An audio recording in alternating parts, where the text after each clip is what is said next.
Yeah, guys, such an interesting qualifying Grand Prix we had in Austria because we saw the fight between the Ferrari and the Mercedes. Up until that, we saw the FP3, and I said I knew the Ferrari were holding up a little yesterday. Tomorrow, I believe Ferrari will still unleash some speed. They have the speed, they are still testing. And one of the reasons why Ferrari will think they are having on their hands is they are testing their new engine. They've changed the engine cover. It can go to higher degrees. They've changed a lot of things. They are still testing to see if the reality checks with the simulation. So I think Ferrari will still unleash some speed tomorrow. So it's going to be different. We saw that they unleashed some speed today. In the FP3, Ferrari was different. They were totally different. They were closer to the Mercedes than yesterday. And we saw that the Cadillac still had some pace better than the Aston Martin. The Aston Martin is just a team on the total end. Like somebody said they should be in F2. I don't see Alonso going into next year fully with them. He might be there if there's a change, but I don't see him going fully into next year with them. The Cadillac still suffers after the whole suffering they had yesterday with all the upgrades they've brought. They're still having problems with brakes, with lockups and everything. So I think it's going to be brighter to see how they are able to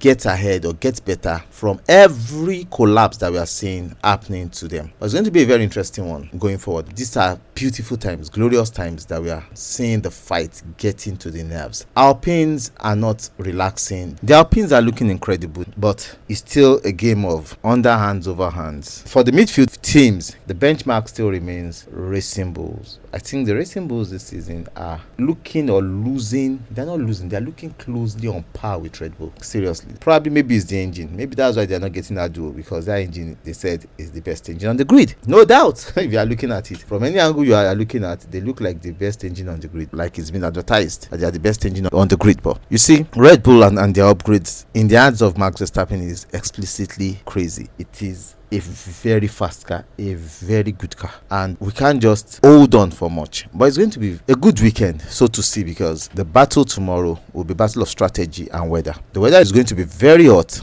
How will the cars cope in this very, very hot weather? It's going to take guts, shims, and heat to see how these cars perform tomorrow. And we are going to see how poised these drivers are to show their hands. Because they're not just going to sit back and say, hey, welcome, how far we are here. Everybody's going to battle it out. And the first lap, shenanigans might happen. Some drivers might be unlucky. The in-race shenanigans might happen. Drivers might be unlucky. Some cars might park out or park somewhere. It's a 72 hot lap race, so it's going to be crazy. It's not going to be funny. How does this race pan out? For Ferrari, their small turbo might not aid them in starting. Their small turbo might not hate them in some part of the race, but they have a good car that will turn very well and that will react to the track, especially the slow corners, the medium corners. I think Ferrari will be mighty, but will they be able to battle on the straight? That will be the challenge. And what the challenges they faced, that's why they've brought an upgraded engine, and let's see if their engine works. But if it's not working, then they still have a lot of steps to take to come ahead. It's going to be very interesting. Now to the qualifying, the Jusel, outstanding qualifying for him, qualified pole, but the pole is still under investigation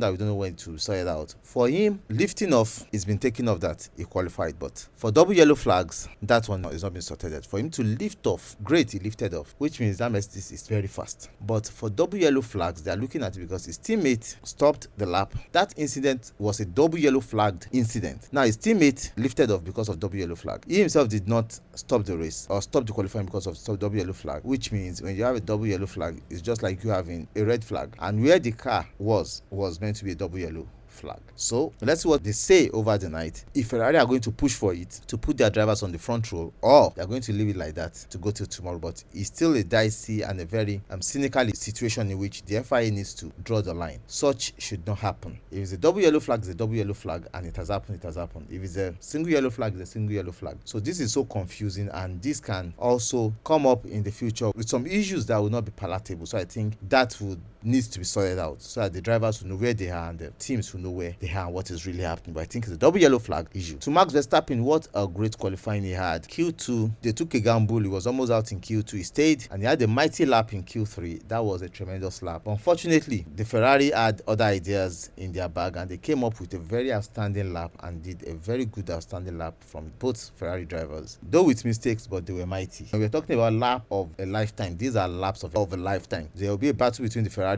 brothers tomorrow, so let's see how that pans out. But great one from Max Verstappen. Kimi Antonelli qualifying fourth, massive one for him, and I think it's going to be a very outstanding race tomorrow. How will Kimi Antonelli, after last year's crash, be able to maintain or manage himself in tomorrow's race. Tomorrow's race is going to feature Aja Verstappen, Liam Lawson, Lindblad. Terrific race is going to be. You cannot write anybody out yet because races are different from qualifying. Who will survive the heat? Who will have the best strategy? Who will have the best run off? Who will be able to hold who off? How is the race going to be? Who is going to be strong in the race? A lot of questions are going to be answered tomorrow. So it's not going to be funny if you are missing the race. You have to watch that race or watch the analysis I'm going to give. See, you don't want to miss it. I was looking at the Spielberg track and I was looking at the Red Bull sculpture there, and I think it's something that our own very Dr. Popola would have given them a beautiful Red Bull sculpture. It's going to be very massive, colorful, giving them that Red Bull vibe. Red Bull needs to look into that in Austria. Seriously, I think it's going to be colorful if you have a Dr. Popola Red Bull sculpture alongside teams winning the race, and even having the Red Bull sculpture designed on